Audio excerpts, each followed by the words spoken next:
Hey, what is going on, everybody? Welcome to Upkick MMA, episode 216. I am Brendan. UFC 283, Glover Teixeira versus Jamahal Hill. Jamal Hill, we're going to talk about the main card here. We're going to break down the championship fights. We will break down the rest of the fights round by round from the main card. If you're looking for the prelims, it'll be in the next video. I'm going to do that one tomorrow morning. Real quick, before we get started, if you like MMA, you like podcasts about MMA, you like breakdowns, I do that stuff. I put out 2 or 3 videos every single week. I break down every single UFC fight. I do PFL, Bellator, ONE FC, and some other stuff. If you guys are interested in those things, drop it in the comments below. Also, if you are looking for a breakdown of a specific fight, the fights are timestamped down below as well. All right, let's get started. So, real quick, overall impressions of the card. Let me know what you guys thought. All right, let me know what you guys thought. So I have a hard time here, but let me editorialize a little bit here. Sorry, I am very tired. So if I start to ramble, forgive me. But we will get into the fight as soon as really soon. I promise. Real quick, when there's cards like this where they load them with a lot of local talent, and I know this was partially hurt because of all of the fights that fell off and fell out. I understand that they had to fill it with local talent. I always have a hard time. Um, they do this when they do it in the U.S. as well, but since they've opened the Apex, it's always just been prospects all the time. It's less about, oh, hey, we're going to Poland, so let's load it with Polish fighters. Even though most of these Polish fighters wouldn't be on the UFC's radar if they weren't in Poland. Do you understand the difference, right? Because at the Apex, it wouldn't be like, all right, we're doing Polish Day, bring all the Polish people in, or hey, we're in Florida, we're doing Florida Day, bring all the Florida people in. Do you know what I mean? What you would do is, no, sorry, we're in the Apex. It's Florida Day. Bring all the Florida people to the Apex. What they would do is, hey, it's the Apex. It's a fight night, or we have a pay per view. We're gonna put a bunch of talent on here based off of a bunch of other things, including scheduling. But you're not gonna just load it up with local talent just cause. Whereas I feel like they do that um, when they go out of the country quite a bit. So anyway, let's get started. Let's get started here. So Jamal Hill taking on Glover Teixeira and getting the belt. I think it should have been a interim title, but hey, it is what it is. So how this fight broke down, went the distance. Jamal Hill ends up getting the decision win here. All three judges' scorecards read the same way. All three judges had it the same way as well. We can actually go into the card breakdown on some of the later fights. I don't know if we're gonna need those. Anyway, so Glover feinted a takedown immediately as this fight started. He went on a single and a body lock, and he couldn't get it. Keep that in mind. God dang, this camera. Focus. So, that sequence I just said. Glover shoots on a single. Jamal picks him up. He gets the body lock, and then he doesn't get the dump. That happened, I don't know. How many failed takedown attempts were there? Let's look. How many failed takedown attempts? Takedowns. 1 of 14. So that happened probably 12 of those 14 times. Okay. So Hill had some really good body work early. Glover was failed on another single leg. I'm not going to say every single one. Hill was landing the jab almost at will, but that was later on. But in the first, he did it. He landed the right hand. He was splitting the guard, right? He was going through the guard. So Glover's got his high guard up, and he's just splitting the guard so well, landing. Hill was just on point, and I mean that literally. He was just on point. Anything that he pointed at, anything that he was trying to hit, he was just right on it. And it just here's the thing: he's faster, he hits harder, his cardio held up. Glover's Teixeira, Glover's, Glover's, Glover's strategy and path to victory was probably going to be through a ground sequence, right? and it didn't take place on the ground enough. Now, Glover had his moments, and when it went to the ground, you could see the discrepancy, right? So in this first round, Hill was loading up on an uppercut. He was really waiting, so he was holding that left hand back or the right hand back and waiting for Glover to like dip down for a shot, and he would try to like pound him with the uppercut. He didn't really catch him with too many of those. I don't think he defended a takedown with an uppercut and landed anything really hard on the chin or anything like that. Glover had an eye poke. The damage was one way in this first round. Glover only landed a couple good shots to the body and then one really good leg kick. So 46-12 in favor of Hill. Dude, this last round's a beating. Second round, Hill with the eye poke. Hill, he stunned Glover with the left high kick. It went through the guard, so he still had the guard up, but it went right through the guard and rocked him. Hill unload, but he didn't get the finish. Glover started pushing back on him. Glover is tough as shit, man. Dude, he's no joke. Glover finally got the takedown with 2 minutes and 25 seconds left. So, with 2 minutes and 25 seconds left in the second round, he had 1 minute and 16 seconds of control time. So, he didn't get anything done, though, because he went for a position, and then Hill ended up getting up at 110. So, the damage in this round was also one way. 51-21 as far as significant strikes go in favor of Hill. You're going to hear that a lot. And the real test, so I wrote this down. I was like, the real test is going to be pace and cardio. Can Hill keep this pace up? Can his cardio handle the pace that he is putting on? Can he handle throwing out this much heat? And he did. Hill's jab was out there consistently. Hill hurt him again with a left high kick in this third round. Glover started looking really rough. He had 2 cuts above, or 1 cut over each eye, and then the one over his right eye was terrible. It was opened up like probably about a half inch. 12 millimeters for those of you guys out there using the regular system. Glover's still pushing forward through all of this stuff. He was throwing hard. He was counter. The thing is, like, he was throwing out stuff out there. It's just Hill was dodging and countering really well.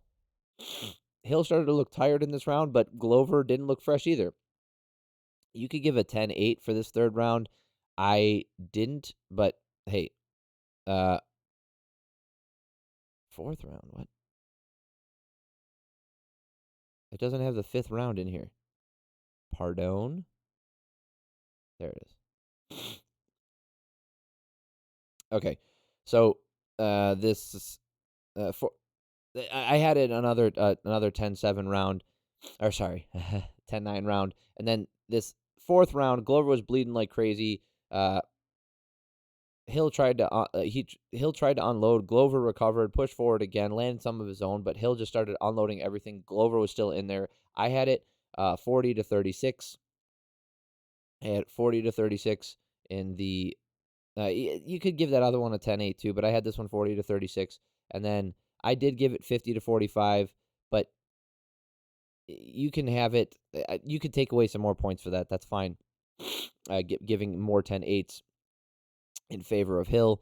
Glover just, dude, he started the last round. Oh, here's the other thing. So in the 5th round, he started the last round with a takedown. He gets it.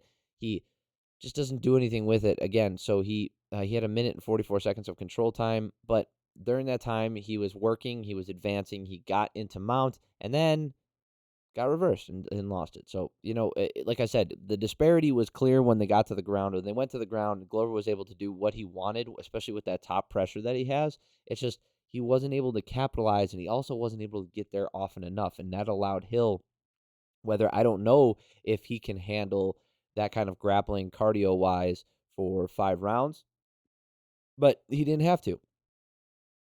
So real quick here, light heavyweight, Jamahal Hill is now the champion. Yuri is likely going to be the challenger. I hope that comes up next. Ankalaev maybe because of politics and bullcrap. Blachowicz also possible. Rakic unlikely. Yeah, man, Hill's good. Okay, I think he probably should have had one more fight before getting into this title picture, but that's just being nitpicky there. I think he deserves the title shot as much as anyone else in the light heavyweight division. So great fight for him. I thought he fought a near perfect fight, minus the 2 times kind of getting rolled around a little bit on the ground. he recovered from those in that case. So, dude, near perfect fight for Hill.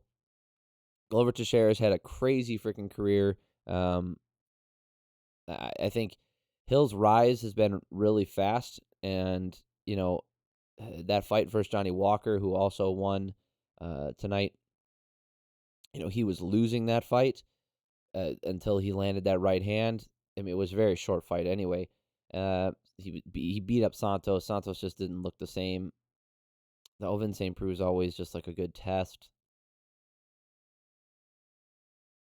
And he's got a lot, but he has a lot.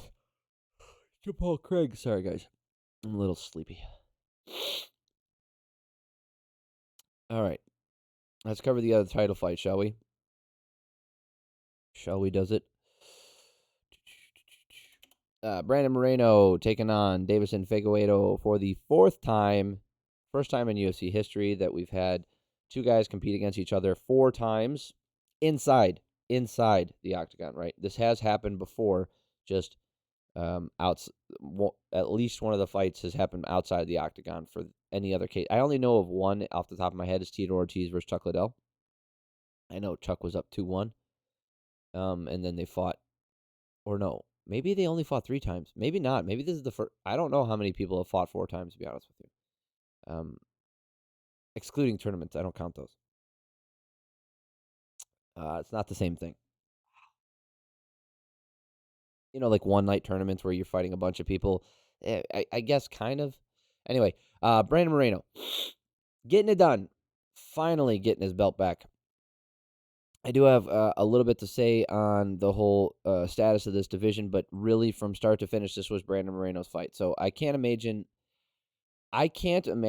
this fight making the division any better, to be honest with you. I think what ended up happening, it does make the division better, so I'm glad that happened. But first of all, the fighting 4 times in a row really creates log jams, and I know that Moreno took on Kai France, right? In the meantime, well, Figueiredo was out, so that's cool. So it wasn't a total logjam, but essentially you've locked up the division for 2 full years, right? Yeah, Brandon Moreno, 2 full years, 21 and 22. It's been locked up because of this. It's like I can't imagine this making the division any better. I understand that they have entertaining fights, and I would watch them fight all the time, but that doesn't make sense in a title, the way that the title structure is laid out. So I would prefer if they didn't do this ever again. I as a fan watching these two guys fight, it's one thing, but guys, like people have careers and they're only so long. Plenty of opportunities for them. Sorry, there have been plenty of opportunities where other people could have stepped in and fought. They just didn't do it and didn't make those fights. So, Figgy took the center. Brandon got the takedown immediately in the first round. Figgy had his head, but the choke just wasn't in there. So he had like a kind of an arm in guillotine, but it was never there. It was not a good attempt. Moreno was really landing some nice tight boxing. He had 17. It was 17-5 as far as significant strikes go. Man, I am all over the place. My brain is not working right now. Figgy was landing some really good leg kicks in this first round. He was still hitting hard like he always does. He just wasn't able to capitalize on Moreno's strategy, which was to wait, right? So Figueiredo, counter striking, it has its benefits and drawbacks. Drawbacks is when you have 2 counter strikers go together, it's kind of an awkward fight, blah, blah, blah. It's bad for the fans, that kind of thing. So in this scenario, when you take the role of more counter striking, you got to draw out the offense of your opponent, and that's using feints. So in that case, I thought this was entertaining enough. I don't think this was a total stalemate most of the time. I felt like Brandon Moreno was in control, probably about good 80% of the fight while it lasted. It was stopped in between rounds 3 and 4. Moreno was landing more. Like I said, he landed did more damage. There was another takedown from Moreno, but at the end of the round, but Figgy ended up diving on a heel hook. And because of that, I almost leaned towards Figueiredo in this first round, but I'm glad I didn't. I'm like, you know what? No. That was Moreno's round. The damage was Moreno, and Figueiredo wasn't as close to a submission finish as maybe he thought he was. Second round here, Figgy caught a kick and got the takedown himself. Nothing really happened. Moreno was landing the 1-2 all day. Jab straight, just all day it was there. He was he was more patient. He was very consistent. Look at this. 17 of 24, 17 of 25. He attempted 24, 25, and 25 strikes. Very consistent output. Very, very controlled and measured output on the feet from Brandon Moreno. Not in a boring way, just very good game plan, and you could tell that he stuck to it. There was another great takedown by Moreno. Then there was a reversal, then a sweep, and then Figgy had a guillotine. It was actually a really cool sequence. I do recommend going to watch this pay-per-view, whether you pay for it or you wait till it comes back around. I do recommend it. Good grief, my nose is running. Sorry, that's gross. Anyway,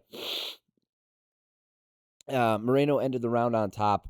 He did more damage. He didn't do a ton of damage in this round, but I felt like he did more anyway. So 20-18 in favor of Moreno. And this last round of the fight, the third round, Moreno was standing stoic and blocking shots. He was just standing there, minding his P's and Q's, paying attention, looking at what Figueiredo was giving him. He knew that Deiveson has a certain sequence that he likes to use and a certain series of offensive cues. I don't know them, and I didn't really pick up on exactly what those are, but you could tell based off of Brandon Moreno's stance and his ability to avoid the big shots as well as block the ones that were coming in. He knew what he was looking for, and he could see them before they were coming, and he was just one step ahead the whole time on the feet. Excellent fight from Moreno. And in this round, he landed this big left hand, and he ends up coming across and landing with the knuckle, right? The knuckle of the thumb right in the eye. Figueiredo thought it was an eye poke. It wasn't. It caused an immediate swelling. They make it to the end of the round. Figgy couldn't see out of that eye anymore, and they had to call the fight. So, am I a fan of stopping fights in between rounds because of a medical issue? No. As a fan, no. But it needed to happen. You can't fight with one eye. It's part of the rules. Like that's the way it is, dude. Right? I don't like to see it. I'd prefer if you get to go out on the shield or we get to a decision and we get to see Moreno make it all the way to the end. But this one does not make me upset like it apparently did to the frickin' scumbags in Brazil, right? I'm not saying all Brazilians do this because otherwise there would have been a lot more beer. But come on, man. Come on. As he had to be like covered as he was leaving because people were throwing beers and crap at him. I mean, he had a good sense of humor about it. He was laughing on the way out, but that's so gross, man. Come on. Like I could understand if it was Colby Covington and he's talking crap about you and your country and all that stuff, like maybe. But just because your guy loses and you don't like it, you're gonna throw stuff at the guy who wins? Come on. Grow up. That's freaking ridiculous. That's the kind of crap that happens in Ohio back in the 70s. Like, that's disgusting. And that was with, like, quarter beer night or something. Like, that was when everybody was drunk, which I'm sure was the case here. I don't, I hate to see that stuff. I hate to see it. It happened in Mexico City, when they were down there and it had to get stopped. The fight got stopped early because of an eye poke. It happened now. Like, dude, grow up. Freaking grow up. You could really hurt somebody doing that stuff.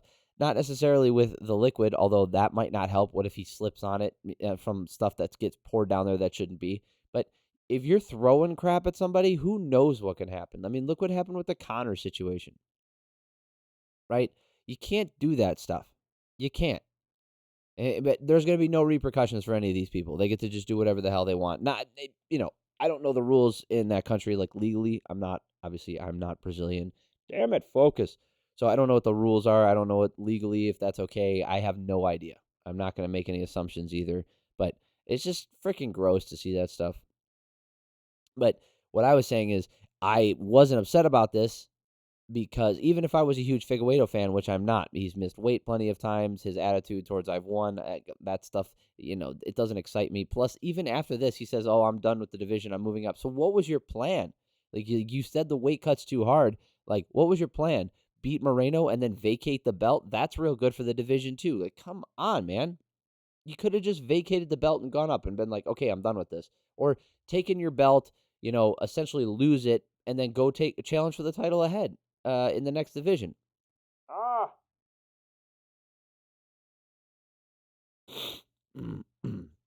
I'm sure they could have done that too, but he didn't.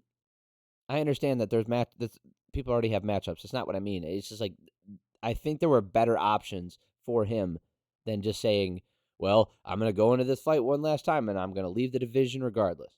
In this scenario, it worked out pretty well. Okay. So because he's essentially taking himself out of the pool, well, now we end up with Brandon Moreno and a fresh set of challengers, and I'm actually very excited for this division going forward. I always like the flyweight division, to be honest with you. I always have. I know it can be boring sometimes, but Figueiredo versus Aljamain Sterling. You're gonna tell me you wouldn't watch that? Of course you would. That would be a blast. But anyway, Pantoja has a win over Moreno. That would be fun. France already got a shot. Royval's had his shot at him. Nicolau hasn't yet. Perez is fun. Chanel just lost. I think he lost to Nicolau. So yeah, I mean, there's plenty of fun matchups for him. There's good matchups there. It's fresh. I'm glad the logjam is over and let's move on. Fun fight. I really do recommend going back and watching these. They're great fights.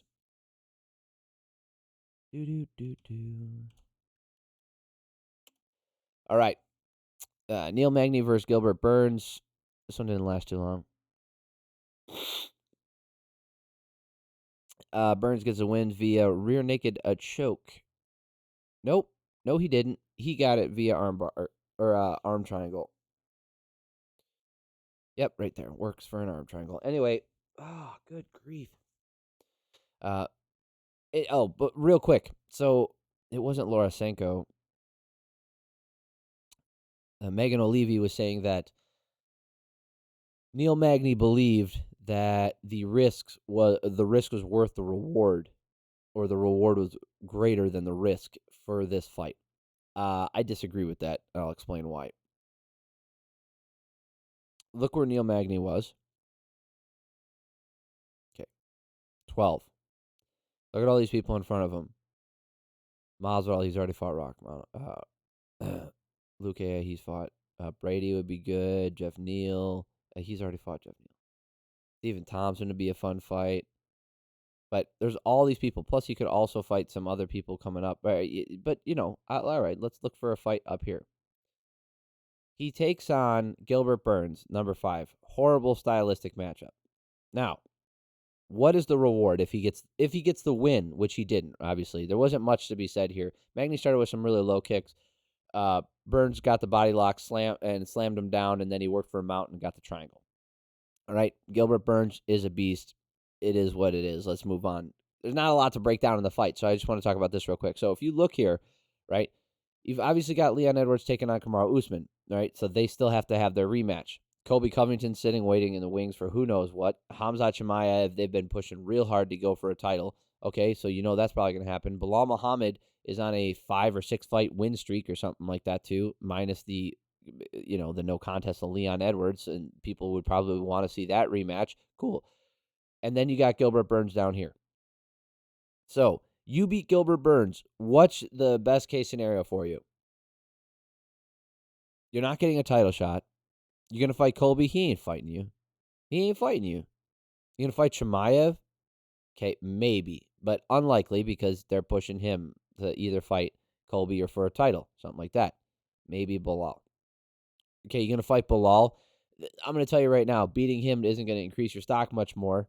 So you're still going to be waiting. So that's the thing, is like, even if you beat the next guy, you're still waiting because somebody else up there probably is getting a title shot before you.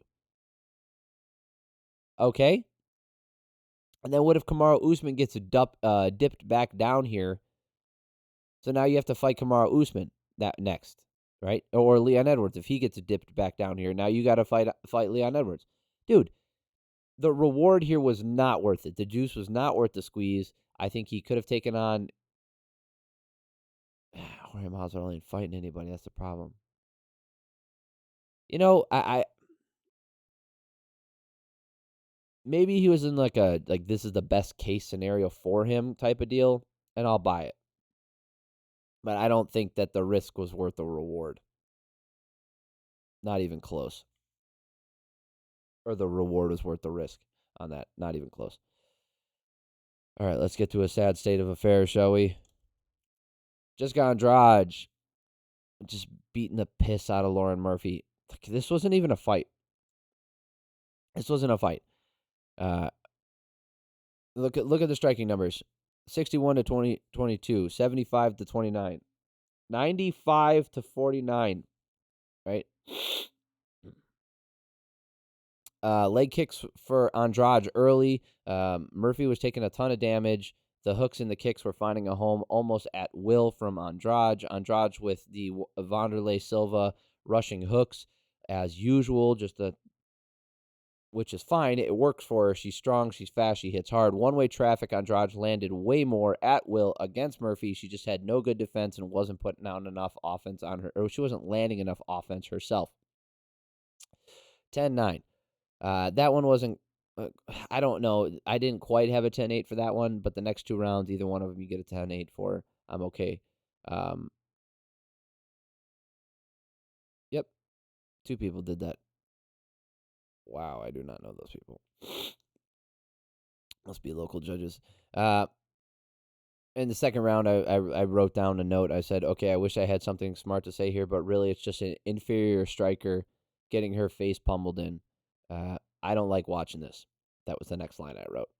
2017. And then the last round, I just said this is really hard to watch. Andrade and Costa must have the same chemist for cardio. So Jessica Andrade has insane cardio for her build, and she just keeps moving forward. And, she could be natural for a lot of, I'm just going to take a wild guess and say she probably at some point has messed around with the tainted supplements. We all know Costa has, and down in Brazil, they have a whole system for it. People are still doing it, so we know it's happening. I just figure they must, they're got to be using similar stuff. I don't know if it's, it's a cardio booster, whatever it is. I'm not going to name specifics because I have no idea. I wrote down, this is really hard to watch. Lauren just got destroyed, but she did make it through. Cool. 30 to 25. And then also, she said, she was like, so this was a flyweight fight at 125, right? So she's like hoping a win gets her a title at 115. That's not how this works. That is not how this works. You don't get to jump Rose Namajunas and Carla Esparza because you fought somebody over here on this list. That ain't how this works. No, why don't you fight Yan Xiaonan or Marina Rodriguez or Amanda Lemos? Why don't you fight them, huh? Or Mackenzie Dern. That'd be fun.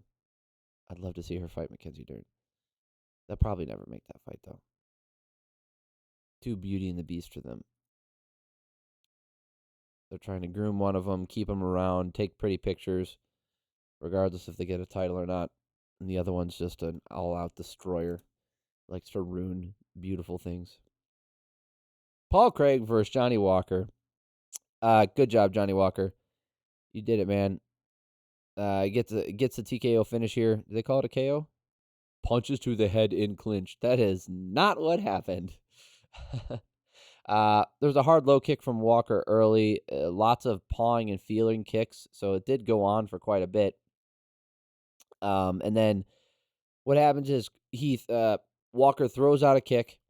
Craig catches it. Then Walker throws a straight right.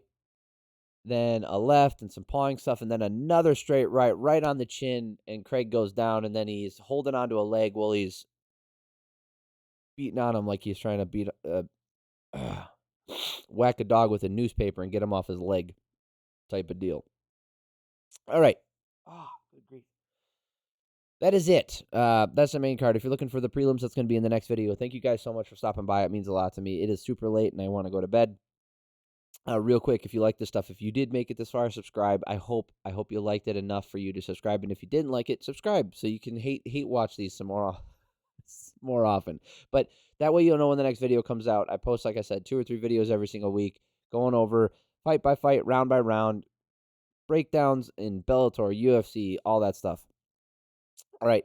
If this is the only video you watch this week, it means a lot to me. Thank you so much for spending your time here. It really does. Have a great week, and I love y'all.